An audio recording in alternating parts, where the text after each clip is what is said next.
So today we are welcoming to the show the Blackburn brothers. Dwayne, Brooke, and Corey are here, and they will be headlining Rock and Blues in the Battlefield this year on June 30th in the band Shell in the park. Now, we've had the guys at the Canal Bank Shuffle a few times, but this is the first time in the park, so we're looking forward to it. Welcome, guys, to the show. All right. Thank you for having us.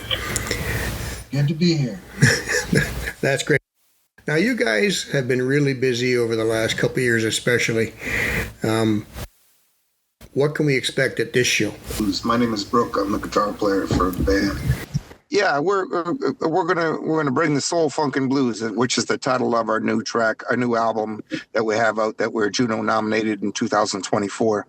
And so that's what we'll bring. And again, the soul funk groove with the foundation of the blues. So that's what we're going to bring on June 30th in Thorold. Yeah. Now that album did really, really well for you guys, including a Blues Blast Award for Best Soul Blues Album. That's quite something because that's a U.S. award, yep. and that's a big deal because that's a huge field to defeat. Yeah, certainly is. Yeah, it's we really appreciate that they really kind of took us in, and they appreciate Canadian bands, and yeah, we've got a nice push on that, and it's been good. We were just nominated for a Living Blues Band of the Year too, just recently. Wow, you guys are racking them up. I mean, you had a Juno nomination, 9. Maple Blues Award nominations, including all three of you guys, plus I think every combination possible. That's got to be a record for a band. 9. Yeah, I think it is. Yeah, it has to be. Yeah. So yeah, you're certainly racking up the accolades, and I hope that's translating into a lot of shows for you. Absolutely. My name is Dwayne Blackburn, keyboard player, lead vocalist. We are definitely, it's opened up a lot of doors for us. We're heading off to the States. We've got a bunch of dates in the States, and we're going to Europe for about half a month and doing a European tour. And people are really appreciating what we do, and our live show is one of our strong points, so we're looking real forward to it. Yeah, we remember, like I said, most of us remember you at the Canal Bank Shuffle, and back in the day when Tim was still there, you guys went to the International Blues Challenge. Yeah, we all blessings to Tim, man. Yes. Yeah, it was sad to hear that he passed. Yeah, it was a shock to all of us, that's for sure. He did a great job, and he was a guy who just worried about the artists, and that was his primary concern. But that worked out because it translated. I mean, you look after the artists, and everything else seemed to fall into place. So, plus, you guys also. Jim was very beneficial into us, sang us first in Memphis many years ago for the IBCs, many years ago. Yeah, Tim Morgan had sponsored it. Yeah, the Thorold Canal Bank Shuffle or the Thorold Blues Society. I'm not exactly sure how it's named. Yeah. At the time, we had we sponsored a few bands, and I remember you guys were one of them. After that, he shifted focus to supporting the the building of the new Blues Hall of Fame, and so we got a nice big plaque there too. Oh, excellent! It's wonderful. It's like a Niagara Blues Hall of Fame, or just Blues Hall of Fame? No, that's in Memphis, the Blues Hall of Fame. Oh, the Blues Hall of Fame in Memphis. All right, excellent. Actually, we were the biggest donators outside the U.S. Wow, I can believe it. You know what? I can believe that 100%. Yeah. Now, you guys mentioned the U.S. and your family a bit. Now, you're 4 generations in Canada, is that right? Correct. Mm-hmm. And, of course, your dad, Bobby Dean Blackburn, famous musician, also appeared at the Shuffle one time with Curly Bridges. And clearly you guys get your musical aspirations and talent from him, but where is he in the line of musicians in your family? Well, in our immediate, obviously, he's the number one. There was other people, not so much in our direct family. There was a guy named Tommy Earls that did, I'm not even sure if Tommy's still around, but he had a big band back in the day, and that's his cousin, I think. Our family that came through the Underground Railroad is called Earls. So Tommy was from that family. So that's my dad's cousin or my dad's I'm not exactly sure what he was to my dad, but he's definitely part of the family. So Tommy, I remember, and there might have been another singer, but my father started within the Toronto thing. He's the only member of his direct family who was, Also, Billy Blackburn played drums with him. And Billy, of course. Yeah. And Billy. Billy's my dad's cousin. And another man named Eugene Smith, who myself and Brooke toured with him when I was just coming out of high school. And he's another family member. We have a family picnic up in Owen Sound, Emancipation Picnic. And it's been going on for like 160 years. 164 years. 164 years. And a lot of musicians that are in the family, we get together up there and play and jam. And that's been going on for years. So, there's lots of musicians in the family, but, we're the most recognized, I believe. Yeah. And how do you guys decide who's going to play what and what? Well, up the instruments and when we grew up, all the instruments were just laying around the house. So we all play a little bit of everything. I do some personal stuff at home. I play a little bit of bass and a little bit of drums and keys, and we all play a little bit. My older brother plays sax and guitar and writes, Robert Blackburn, and Nathan Blackburn, who played on our last CD, plays bass with us live on a bunch of shows, and he'll be playing a show this 30 at Redwood Theater. Yeah, so it's. We all play different instruments, but we all concentrate on our one instrument, and I'm keys and vocals, and Brooks keys and vocals, and yeah, it's just like anything. Basically, what happens is that if they're laying around, the instruments are laying around the house, some kid is just going to get interested in one, and the other kid's going to get interested in the other, and it just so worked out with us is that our key instruments are separate. Than like we're all not all bass players, we're not all keyboard players or all drummers, but our key instruments are something that were worked out so that we all played a separate instrument. And so no battling over the instruments? No, not at all. No. With our younger brother Corey, who I don't know if he's still on the line, but we kind of designated him to play drums because we had no drummer, so he was kind of designated is a polite way of putting it. They forced me to play drums, actually. Well, in Canada, that's the equivalent of sticking your younger brother in the goal when you're playing. That's right. That's it. Yeah, I'm the goalie, that's for sure. The bus driver too, and everything else. Well, yeah. But as brothers, you must be able to do. I mean, I know you guys can do things that a regular band can't do. I mean, I saw Lost Lonely Boys a couple times, and they just did stuff that was so instinctive and so physical. Mm-hmm. I know that bands who are not brothers could do that. You find the same? Yeah, there's a lot of let's just say communication that is pretty well in us, that we know where certain things are going to go, and if something goes a different way, we can bring it back, or we can go that way, because we're all pretty versatile in different forms of like R&B and blues and funk and soul and stuff like that. So that's one thing in our live show, things take different directions, but because we grew up together playing musically, I think that it's we can find out where to bring up the tune, where bring it back down. We have an instinctive way of. Yeah, it's almost telepathic way. You know what each other's thinking. We grew up in the same neighborhood. We grew up in a neighborhood that had a lot of different types of music: reggae, soul, funk, R&B, jazz. So we have that broad spectrum of music that we can go to in a pinch. Mm-hmm. Yeah, you mentioned jazz.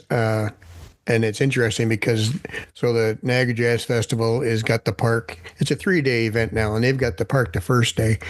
And I know that they wanted you too, so they're going to be happy because they're going to have 2 days worth of music. Well, we played there last year. Yeah. Yeah, they like you Yeah, guys. we played there last year. It was really nice. Great people. Yeah, they really welcomed us, and it was nice in the park there. Yeah, they're doing really well. They've been building their shows, and they're pretty Yeah, versatile. And so it was nice when they hooked up with Thorold to do this, extending it to 3 days. excellent. Now, I was just going to say, now, Brooke, they got you listed as principal songwriter. Is that right? Well, kind of, yeah. Myself and my brother. On this last CD. Yeah. Yeah. So how does that work? How does the writing process work for you guys? Most of the time, because of COVID, I mean, I wrote everything at my house by myself, and then would send it to my brothers, and then they would lay their tracks kind of down, and then they'd send it back to me or whatever, and kind of thing like that. But usually I bring a song to the table, and we just kind of work it out and find the right key, and Dwayne usually is singing the tune, so I do it in my key. If it works for him, great. If not, we drop the key, and then usually it's just an idea. You bring an idea, you bring a concept, and then once you bring that concept, whether you got the words written, whether you got the groove down, it's always gonna sort of amalgamate into a Blackburn song. That, you know, if Dwayne brings a song, Corey brings a song, if I bring a song, or Robert, it'll all just sort of meld into one kind of thing. So our music is that way. We played a club called Joe Mama's for many years back in the day in Toronto every Thursday for like 12-14 years, and so we just bring songs. Anybody brought a song, they just bring it right to the gig, and we just start playing. We just start jamming it out, and that was something that was kind of cool. So now if we have a rehearsal today, I'll bring a song today, or we have a rehearsal next week, I'll bring a song, and then we all know the way we play, so we know if it's going to work or not in our context. So as a songwriter, I can hear already what my brothers are going to play on it. Or if Dwayne has an idea, he'll bring it, and he probably knows, or I'll work out what I got to play on guitar. You know what I mean? And then drums I can hear in my head what probably Corey's going to do on it. So, you know, it's kind of you already know, because you've been playing together for so long. You kind of got an idea whether a song can work, whether it be a ballad, a funk tune, a straight ahead blues tune, or whatever the case may be. But we always do it different. We're not straight ahead 1-4-5 blues band. We add a lot of different flavor to our stew. Yeah, that's for sure. And you know, all those awards we were talking about, and that's just scratching the surface, indicates that. And so that must be a brother advantage too, though. When you know, you can bring an idea, and that who's ever going to add their part is going to fit and know instinctively what to do. That's got to be helpful over the long run. Yeah, it's very helpful. You know, I think anybody who's played together for a long time, any band that's played together for a long time, will have that, knowledge. Because there's some tunes that I write that I know that I would do on my own with my acoustic guitar. You know what I mean? They'll just work in that vein. And other tunes that I write, I just know that they're going to work with Blackburn. I could feel it. I know the type of groove. So not everything I write is for Blackburn. It's just that it's just what works. I mean, we could take anything, any idea, and put it into a Blackburn groove. And we did that a few times. But there's so many other songs that we've all recorded together that we don't even have on records. Like years and years and years. We had different studios at different times, and we recorded so many other songs that we've never really played live or released. So, it's just funny how that works. Have you ever given one away that you regretted? No. Well, that's good. I've had phone calls. We did a version. Blackburn Brothers did a version of it's called Junker's Blues, and it's Jack Dupree, King Curtis, yeah, and it was from an album live at Montreux, and we did a version of it, and basically Champion Jack Dupree talked about him getting busted and him for smoking reefer. And so we call it Reefer Smoking Blues, but it's the Junkers Blues. And then I got a call and they asked me if I could do that version. I said, well, he started talking about it and I used his words and wrote the song around his words, but really it's him. It's Champion Jack Dupree. So I said, well, you can use it if you want, but it's really not my tune. So, I mean, that's one thing. And I've never heard, another person did Talk to Me, a song that Dwayne and I put together. And their version was kind of cool. But no matter who does a Blackburn-ish song, it's still going to sound different when Blackburn does it or when they do it. So, you know. Like one of our popular tunes is a song called Sister Rosa, which is actually written by the Neville Brothers. Right. And we do it our way. Neville Brothers do it their way, which is killer. And we just do it our way, and it works. So. Yeah. Yeah. As long as people do it well and respect it, I don't care. I'd like to write for other people, but you know what I mean? I've had a few people ask me. I wrote some stuff with Shakura Saida, right. And it's just if it works, it works, you know?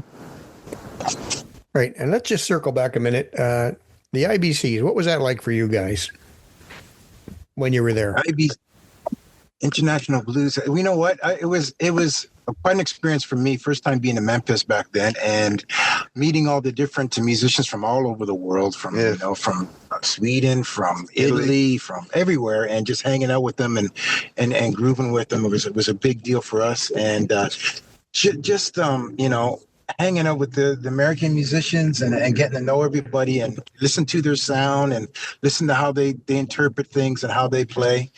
It was quite the experience, and we've been back there a few times since then, and it's always been a positive experience.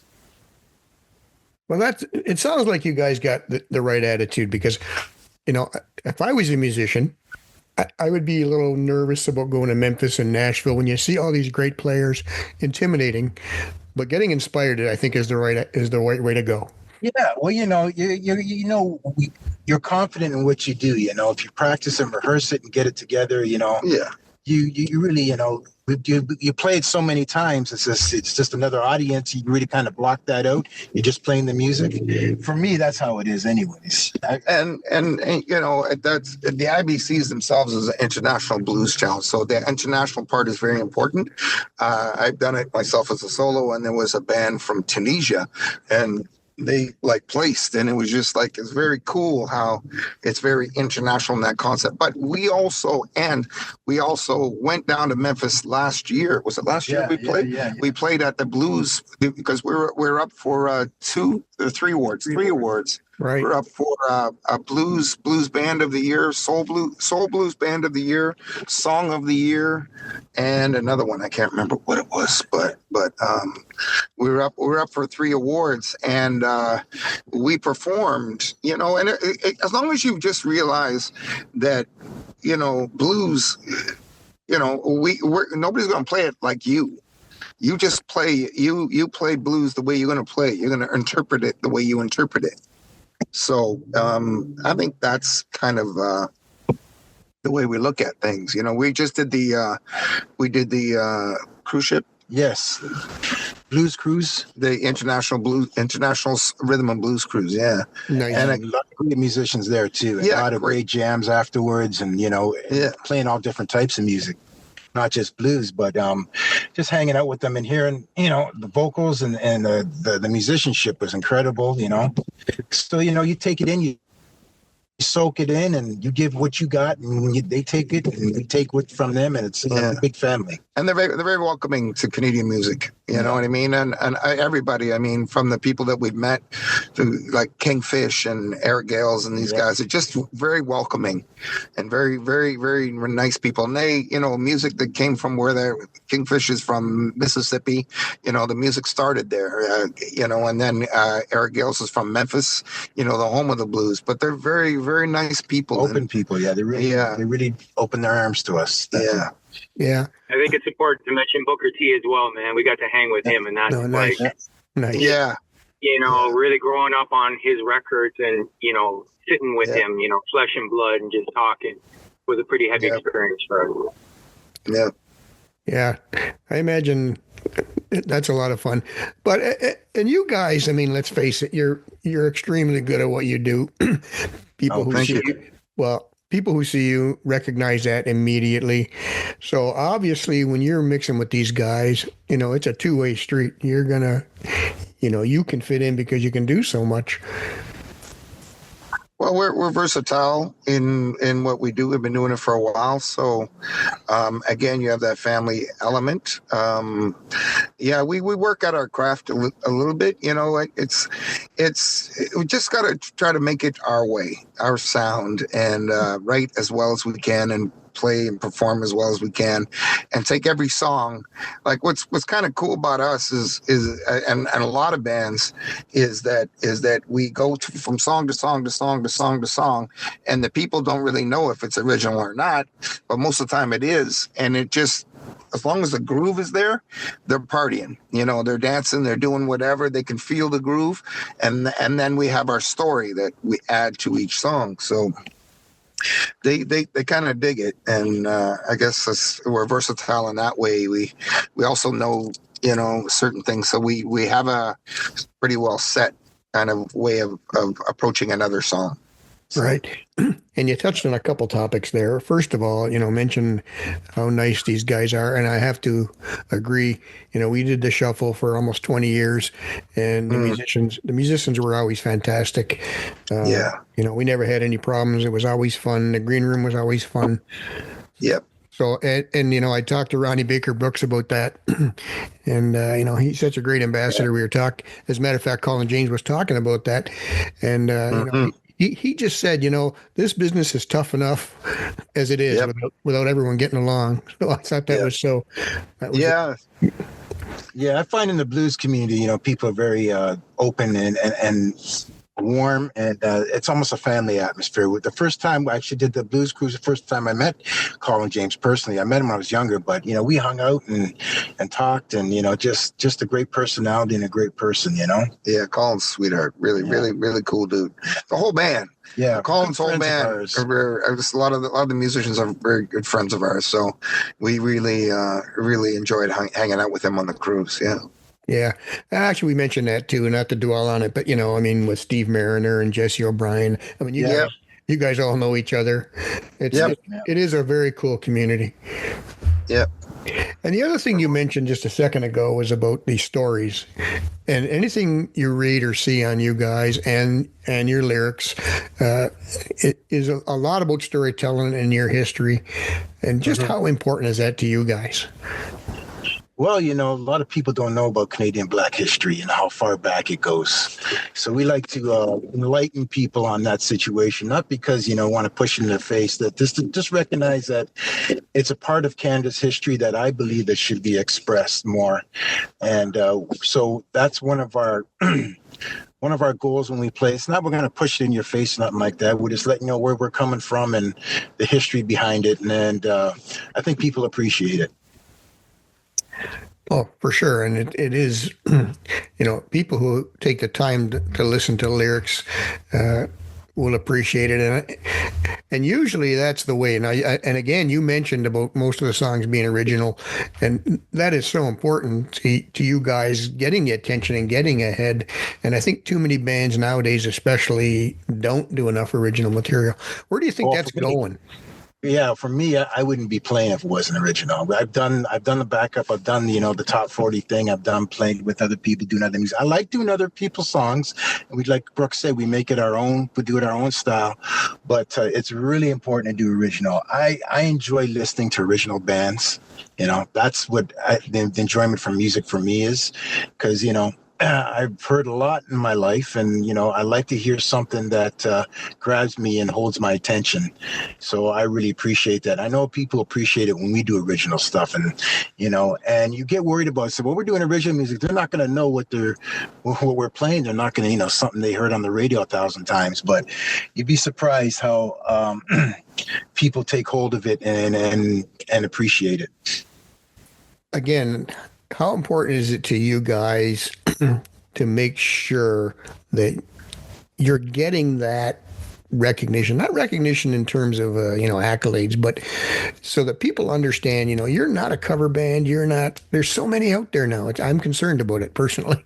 Oh, really? Yeah, There's a lot yeah, go ahead. Go ahead, bro. Go ahead. No, there's a lot of tribute bands these days. Right. A lot of tribute bands, which is, good to keep the sound of the 70s and the 80s, keep it true. And because a lot of these tribute bands are note for note. We're not that way. We're not a tribute band. We respect the music that we grew up listening to, but we, being who we are, we just add our own flavor. And if our songs, we felt like our songs weren't up to par, then we probably wouldn't play them live and wouldn't be the band that we are. But we just like expressing our music in a certain way. People seem to dig it. And again, the groove is there. And the groove is there, so we try to keep as contemporary as possible and as respectful to the foundation of the blues. But the groove is there, and like I said, we all grew up with many years of playing other people's music, and we conceptually know through the R&B what works in the R&B world, and we bring that to the flavor of our music and the blues, and whether it be B.B. King or Albert King or Freddie King, that kind of concept. And I could hear the progression where that music was going to go if those people were still alive.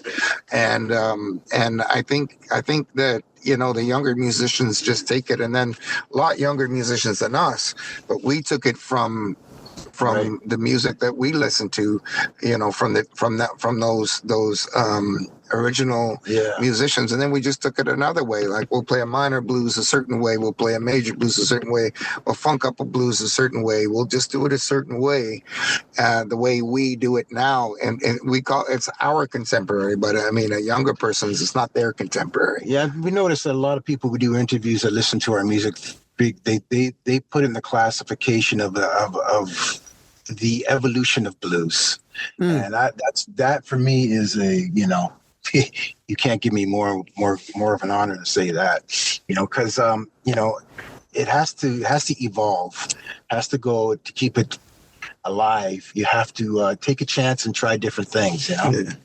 And you got a lot of these younger players that are out right now. They are such soulful players, and they're still very, very traditional in the blues. But they're so soulful, you just know it's new, like Kingfish and people like that, because he's got such a soulful voice and soulful way of playing guitar.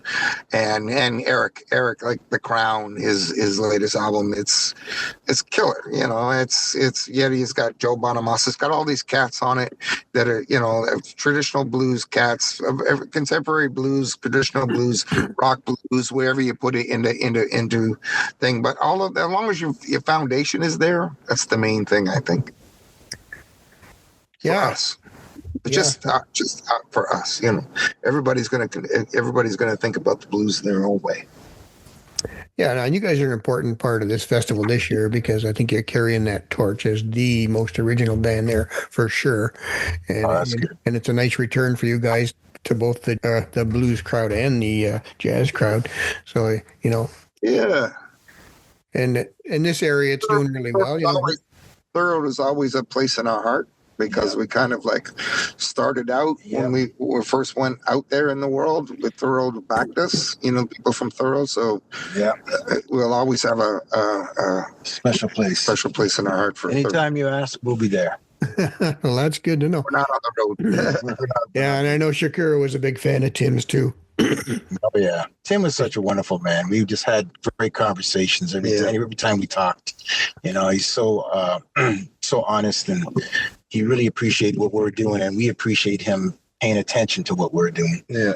Oh yeah, he was a great judge of music, and there was nobody he didn't know. He drove me crazy. I go to New Orleans, and I'd see someone, and I'd come back and tell them, "Oh yeah, I saw that guy," and so on. So I don't think there was anyone he didn't know. No, I believe it. He's definitely one of the foundation of Canadian blues, and he should be definitely rewarded for that and talked about. Yeah. One of the guys we saw was Mitch Woods, and and I thought that was really unique to see this guy. But no, Tim already knew. Oh yeah, hard to get one by him. Well, he's one of the guys he will see something new and present it. And give you a chance. Where a lot of people, if you're not, you haven't like been out there and playing for like 5 or 6 years or 10 years, they won't have it because they don't know your name. You know what I mean? But Tim is like, he likes it. That's it. You're there. You're in. Yeah. Now, so what's next for you guys? What are you working on? Well, we're working on a new CD right now. Like I'm at home writing some stuff. Brooke just gave us another new song today. We're just hoping to get recorded a little more time, a lot quicker than the last CD. We spent, for some reason, we take too long in between CDs because we have busy lives. But when we get together, we're definitely going to put out another CD. And like I said, we have a European tour coming up this summer, a bunch of American dates, a bunch of Canadian dates. Things are getting real busy. So we want to make sure that we have something in the pipes and ready to come out sooner than later. What's coming up for us is June 30th in Thorold, Ontario. Right. Yes. And we got... and I'm glad to hear, you got new stuff coming out. I don't think it's a problem for you guys because, like I said, you've been so in the news, on the charts and the awards. I mean, I hear your name constantly, and that's half the battle. But it's also important to keep it going because I know some guys, I won't mention them now, but, their careers were peaking, and then, like you said, too long in between, and we never heard from them. That's the key. That was one of our problems too. We just spent too much time in between our CDs. I believe that. So I'm putting the pressure on to get something done for this year for sure, before the new year, and at least have, like Brooks said, we have a whole library of songs that we have bed tracks and recorded that we can, dig into and see if they work. And so we just got to, after this summer, we're going to start really digging into the new stuff. Yeah, and now's the time. I mean, like I said, I see your name constantly. I follow a lot of that stuff that maybe some other people don't, but your name keeps coming up in all the blues feeds I get and all the awards feeds. So, yeah, you got to hit. It's nice. It's wonderful. You got to hit while the iron is hot. Amen to that, and that's a big part of it, Yeah, people, it's like, especially in the States, they're starting to know who we are, and this is our first time out to Europe, so we're going to hit them hard in Europe, give them the best show we got, and open their eyes to some Canadian talent. Yeah, they're appreciative, so it's a great place to go, and it'll be fun. And when is that? it's mid-July to the first week of August. So basically like the 21st or something of July is when we're leaving. And we're flying to Romania. We're doing Romania. We're doing Italy. We're doing Spain. We're doing, I believe, Portugal, Estonia, possibly Lithuania. And I think that's where we're going to right now. Unless I miss anything. Did I miss anything, Corey? We lost. Maybe Corey's not on it still. Okay. You can go on our website, blackburnmusicbrothers.com. Yeah. Is that it? Everything, Corey?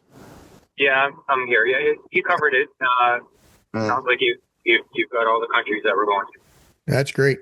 And then in the States, we're doing Utah, New York City, Manhattan by the Pier. We're doing Boston, a gig out in Boston. We're doing Maine. We're doing the Fallout Shelter in Boston also later on. Plattsburgh, New York, the Mayor's Cup, and a bunch of gigs. A bunch of gigs this summer. Yeah, that's awesome. So things are looking up. You guys are busy. That is great to get the exposure. I know getting into the States is important, just the sheer numbers of it. Mm-hmm. Congratulations on that. And I hope that the people of Thorold and Niagara take advantage of you coming here because obviously with that repertoire and resume, they should be here. Yeah. We always enjoyed Niagara. Not necessarily the drive, but we enjoy it. Yeah, lately it's not good. Yeah, it's just that it's always so much traffic to get into Niagara region. I know. I always enjoy Niagara region. It's so crazy. We really do. Yeah, it's certainly a nice area, that's for sure. Beautiful, yeah. All right, and I will let you go, and I will just thank you so much for doing this. All right. Thank you, Bob. Thank you so much for having us, man. Thanks for having us, Bob. We appreciate it, brother. Yeah, I appreciate your time. Take the rest of the afternoon off. And thanks again. Take care. Okay. All right. Take it easy. We'll see you in Thurl. All the best. Bye. Bye.